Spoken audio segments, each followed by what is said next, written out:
ಆತ್ಮೀಯ ವೀಕ್ಷಕರೇ, Patil news alert ಸುದ್ದಿಗೆ ಸ್ವಾಗತ ಸುಸ್ವಾಗತ. ಅನ್ನದಾತರ ಭೂಮಿಯ ಹಕ್ಕು ಕಸಿಯುವ ಷಡ್ಯಂತ್ರದ ವಿರುದ್ಧ ಬಿಜೆಪಿ ಜನಾಂದೋಲನ. ರಾಯಚೂರು ಜಿಲ್ಲೆಯ ಲಿಂಗಸಗೂರಿನಲ್ಲಿ ಬಿಜೆಪಿ ರಾಜ್ಯಾಧ್ಯಕ್ಷರಾದ ಬಿವೈ ವಿಜೇಂದ್ರ ಅವರು ನೇತೃತ್ವದಲ್ಲಿ ನಮ್ಮ ಭೂಮಿ ನಮ್ಮ ಹಕ್ಕು ಬೃಹತ್ ಜನಾಂದೋಲನದ ಅಂಗವಾಗಿ ವಕ್ಫ್ ಕಾಯ್ದೆಯಿಂದ ಆಸ್ತಿ ಕಳೆದುಕೊಂಡ ರೈತರ ಮನೆಗಳಿಗೆ ಭೇಟಿ ನೀಡಿ ನಂತರ ಆಯೋಜಿಸಿದ ಬೃಹತ್ ಪ್ರತಿಭಟನಾ ಸಮಾವೇಶದಲ್ಲಿ ಭಾಗವಹಿಸಿ ಮಾತನಾಡಿದರು.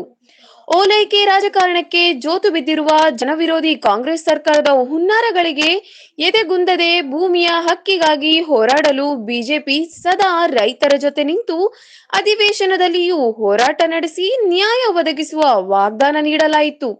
ಪಂಚ ಗ್ಯಾರಂಟಿಯಿಂದ ರಾಜ್ಯದಲ್ಲಿ ಯಾವುದೇ ಅಭಿವೃದ್ಧಿ ಕೆಲಸ ಇಲ್ಲ, ಬರೀ ಸುಳ್ಳು ಆಶ್ವಾಸನೆಯಿಂದ ಸರ್ಕಾರ ನಡೆಯುತ್ತಿದ್ದು, ಈಗಾಗಲೇ ಉಪಮುಖ್ಯಮಂತ್ರಿ ಡಿಕೆ ಶಿವಕುಮಾರ್ ಮತ್ತು ಮುಖ್ಯಮಂತ್ರಿ ಸಿದ್ದರಾಮಯ್ಯ ನಡುವೆ ಮುಖ್ಯಮಂತ್ರಿ ಕುರ್ಚಿಗಾಗಿ ಕಿತ್ತಾಟ ನಡೆದಿದ್ದು, ಈ ಸರ್ಕಾರದ ಆಯಸ್ಸು ಬಹಳ ದಿನ ಇಲ್ಲ.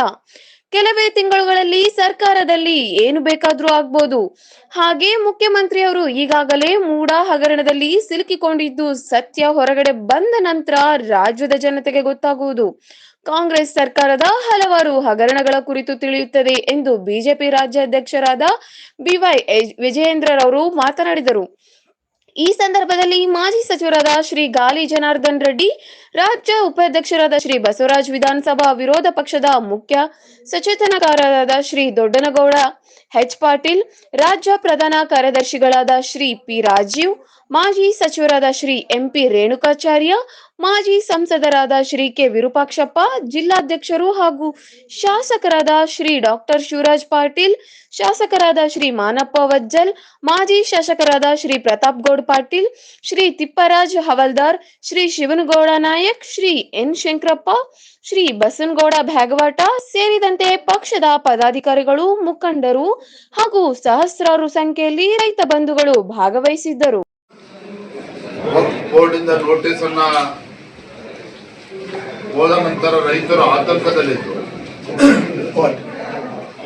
ರೈತರು ಸಾವಿರಾರು ಎಕರೆಗಳಿಗೆ